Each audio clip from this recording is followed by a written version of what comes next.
Godmorgen. Det er mandag i dag. Jeg er lige kommet ned i butikken. Jeg har været til noget CrossFit her fra morgenen af. Jeg skal skynde mig at have et bad hernede. Klæde om. Gør klar til, at mine 2 kunder kommer. Og det er 2, jeg har tatoveret en del gange før, så det bliver en skidegod start på ugen.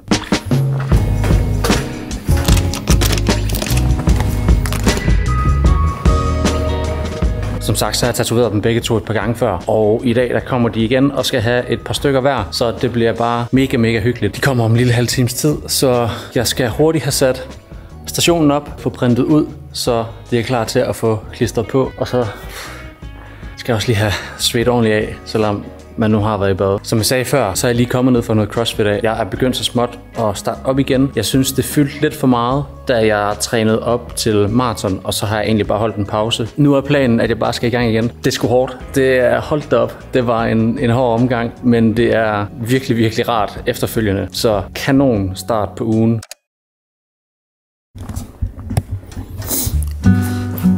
Nu har jeg lige prøvet at få printet ud de ting, som vi skal lave i dag. På Axel, der skal vi have lavet en køjkappe, som ser, nu skal jeg rykke herhen, som ser sådan her ud.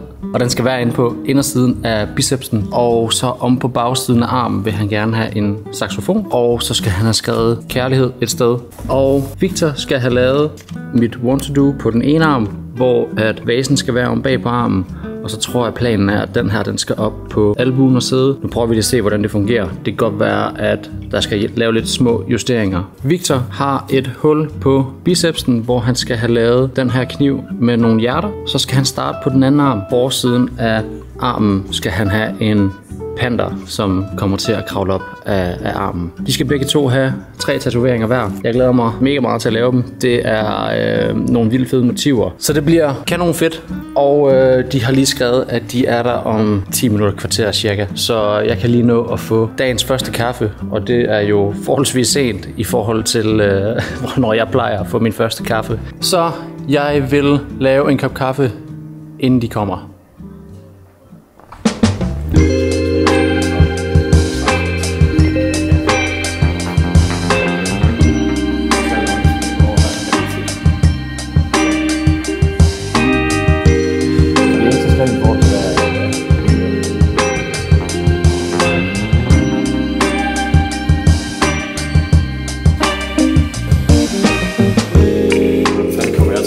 Jeg snakker med Frederik om, at vi måske vil prøve at hænge dig lidt op.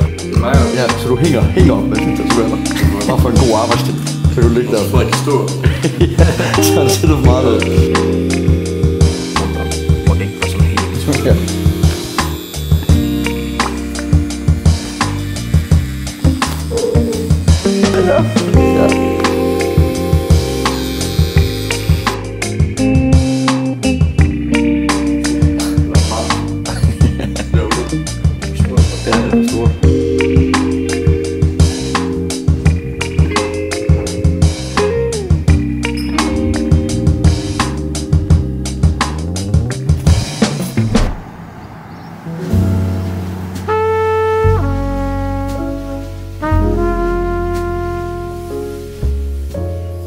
Jeg troede lige, at jeg skulle tage ind i en god rytme i forhold til træning. Men i går, da jeg tager til CrossFit om morgenen, der skal vi køre en workout til sidst, som hedder 21-15-9, hvor at i den workout, der skal vi blandt andet lave dødløft. I den forbindelse ved mit allerførste sæt og mit første rep i den øvelse, der får jeg noget overbalance, da jeg skal køre stangen ned, og stangen lander ret hårdt på gulvet, som så giver et smæk i min lænd. Og i momentet tænker jeg ikke rigtig over det. Jeg kan godt mærke, at det gjorde ondt, men jeg kørte bare videre, og da jeg sidder og tatoverer senere hen, kan jeg godt mærke, at det spænder rigtig meget i min lænd, og da jeg så kommer hjem fra at have tatoveret, så er den bare helt gal. Jeg kan næsten ikke gå, og det gør bare sindssygt ondt. Det er super nederen. Jeg havde planlagt at skulle løbe i dag, og havde planlagt at skulle træne i morgen, men har simpelthen bare måttet aflyse det. Lige nu, der kæmper jeg bare med en ufattelig dårlig lænd. Det er sindssygt ærgerligt, fordi nu har man motivationen til at gerne vil træne og gerne vil løbe. Så er der bare en stopklods, som er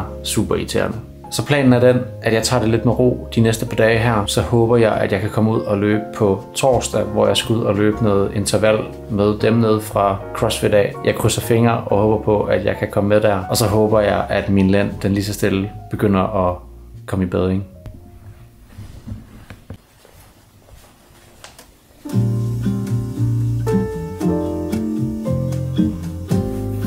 Jeg er simpelthen ved at være så træt af mit rum. Jeg kan ikke finde ud af, hvad jeg vil med det. Og jeg kan mærke, at nu skal der ske noget nyt. Jeg har prøvet at lave om ind på værelset her et par gange, men nu har jeg simpelthen fået hjælp af min søde Emilie, som skal hjælpe mig med at få det gjort mere hyggeligt og få det gjort mere kreativt herinde. Jeg er god til bare at måske komme til at rode lidt for meget og så ikke få gjort noget ved det. Så hun er så sød at hjælpe mig med den her proces, som jeg glæder mig rigtig meget til at skulle i gang med. Jeg vil lige prøve at fortælle lidt idéer, som vi har kastet op i luften, som jeg tænker skal laves om herinde. Planen med den her side af rummet, det er egentlig, at vi skal have taget alt ned, og så skal jeg have et hjørne herover, hvor at der lige nu står min cykel. Der skal være et hjørne, hvor at der skal være en eller anden form for, jeg vil ikke kalde det lænestol, men i hvert fald en stol, hvor man kan sidde i. Og så skal der være en hylde herover. Og så er tanken, at det hjørne her, det skal være et hjørne, hvor man ligesom kan sætte sig over, sidde og læse en bog, eller bare få slappet af. Og så er planen, at der enten skal være en gulvlampe, ellers så skal der være nogle lamper op fra loftet af, som går ned. Det næste, vi skal have rykket, det er mit skrivebord, som står her. Skrivebordet skal rykkes over på den anden side, så det skal stå i forlængelse med skabet her. Og jeg tror måske, vi bliver nødt til at save i bordet. Men planen er, at jeg så skal sidde i forlængelse med skabet, og så måske have nogle hylder eller plakater over bordet, og så egentlig få gjort væggen herom forholdsvis fri. Og så skal det her reolsystem ned. Ikke op lige nu i hvert fald. Det kan være, at det kommer på et tidspunkt. Men jeg tror i hvert fald, at jeg vil lave det mere minimalistisk herinde, så det ikke roder så meget. Fordi jeg er god til at have ret mange idéer og måske prøve lidt for mange ting. Så nu tænker jeg, at vi bare prøver at køre den helt clean, helt minimalistisk, og så kan jeg altid tilføje små ting hen ad vejen. Men jeg tror, at det er planen for det her rum, og jeg skal selvfølgelig nok lave en video, hvor vi kommer til at lave en helt room makeover, eller hvad man siger. Det er i hvert fald de tanker, vi har gjort os for at kunne gøre det her rum noget bedre og mere rart og kreativt at være i.